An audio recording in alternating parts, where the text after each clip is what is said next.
আজকে ঈদে শপিং করার জন্য পদ্মা সেতু পার হয়ে আমার বন্ধুর দোকানে চলে গেলাম শপিং করতে। পদ্মা সেতু মানে এই যেটা দেখতে পারেন আর কি। আর বন্ধুর দোকানে গিয়ে বন্ধুর একটা কাহিনী দেখে আমরা হাসতে হাসতে সবাই শেষ। আর গাইস এরপরে কিছু জামা কাপড় নিয়ে দৌড় দিতে গিয়ে আমি ধরা খেয়ে গেলাম। এরপর কি হয়েছিল জানতে চাইলে ভিডিওটি দেখতে থাকুন, অবশ্যই জানতে পারবেন। হ্যালো গাইস, আসসালামু আলাইকুম, welcome to my new blog. আর আমাদের এই ঠান্ডা ঠান্ডা ব্লগটি দেখতে থাকুন, অবশ্যই আপনাদের ভালো লাগবে। আমরা এই ভর দুপুরে বরফের মধ্যে চলে গেলাম ঈদের জন্য শপিং করতে। মানে খুব গরম পড়ছে তো এই জন্য মাথাটা পাগল হয়ে গেছে। আর তার কিছুক্ষণের ভিতরেই আমাদের মাঝে এন্ট্রি নিল মিস মোনা। আর আমি মোনার জন্য ওয়েট করছিলাম আমার R15টা নিয়ে। কিন্তু শপিং করার জন্য R15টা কেজির দরে ভাঙড়ির দোকানে বিক্রি করে সবাই হাঁটতে হাঁটতে শপিং করতে চলে যাচ্ছি। কিন্তু পকেটে টাকা ছিল না বলে হাঁটতে হাঁটতে চলে আসলাম পদ্মা সেতুর কাছে। আর এখানে এসে আমাদের টোল না দিতে পারাই পদ্মার ওই পার থেকে লাভ দিয়ে একবার চলে আসলাম আমার বান্ধবীর দোকানে।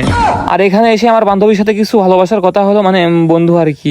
আর গাইজ আগে থেকে বলে রাখি, এটা কোনো স্পন্সর ভিডিও ছিল না, আমার বন্ধু হিসাবে এটুকু উপকার করতেই পারি আর কি। আর কুষ্টিয়া হরিনানপুরের আশপাশে যারা আছেন দেখতে তো পারছেন আমার বন্ধুর দোকানে অনেক কালেকশন রয়েছে। আর এখানে শুধু ছেলেদের জন্য শার্ট, প্যান্ট, পাঞ্জাবি ইত্যাদি বিক্রি করা হয়। আর আমার ভিডিও দেখে যারা যাবেন তারা অবশ্যই সর্বোচ্চ ডিসকাউন্ট পাবেন। আর আমার এই বান্ধবী যদি ডিসকাউন্ট না দেয় অবশ্যই ওকে সাথে করে বাড়ি নিয়ে যাবেন। আর একটা কথা গাইজ জেনে রাখেন, আমার এই বান্ধবী যে সে বান্ধবী না, সে 2015 সালের একজন টিকটকার ছিল। আচ্ছা যাই হোক, বাদ দেন। আমরা এখন দুইজন দুইটা পাঞ্জাবি পড়েছি, দেখেন তো কেমন লাগছে, অবশ্যই কমেন্ট বক্সে জানিয়ে যাবেন। আমি তো জানি আমাকে নায়কের মতো লাগছে, কিন্তু পাশেরটাকে কি নায়িকার মতো লাগছে অবশ্যই কমেন্ট বক্সে জানিয়ে যাবেন। এরপর ওখান থেকে একটি গেঞ্জি একটি শার্ট নিলাম, যেটা দেখি সেটাই ভালো লাগছে, সেজন্য ভাবলাম দোকানে যা কিছু আছে সবকিছু নিয়ে যাবো। কিন্তু কি আর করবো ভাই, আমার মতো গরিব কি এই পৃথিবীতে আর আছে? তারপরেও রিস্ক নিয়ে বললাম কিছু প্রোডাক্ট আমাকে দেখা। সে আমাকে প্রোডাক্ট দেখাতে থাকলো আর আমি মনে মনে একটি প্ল্যান তৈরি করলাম। জামা কাপড় নিয়ে দৌড় মারার সাথে সাথে সবাই মিলে আমাকে আবার দোকানে ধরে নিয়ে আসলো। শিট গাইস, প্ল্যানটা ঠিকই করেছিলাম, কাজ লাগাতে পারিনি। এরপর আমার বন্ধু বললো, এগুলা দেখে এমন করছিস, আরো তো প্রোডাক্ট বাকি আছে এখনো। আমি বললাম ঠিক আছে, তাহলে আরো দেখা। আর মনে মনে প্ল্যান করলাম এবার সবকিছু নিয়ে পিছন গলে ঝেড়ে দৌড় মারবো। গাইস আমি এখন দৌড়ে পালানোর জন্য প্রস্তুত হচ্ছি। তার আগে আমার বন্ধু কি বলে তার শেষ কথাগুলো শুনে যান আপনারা।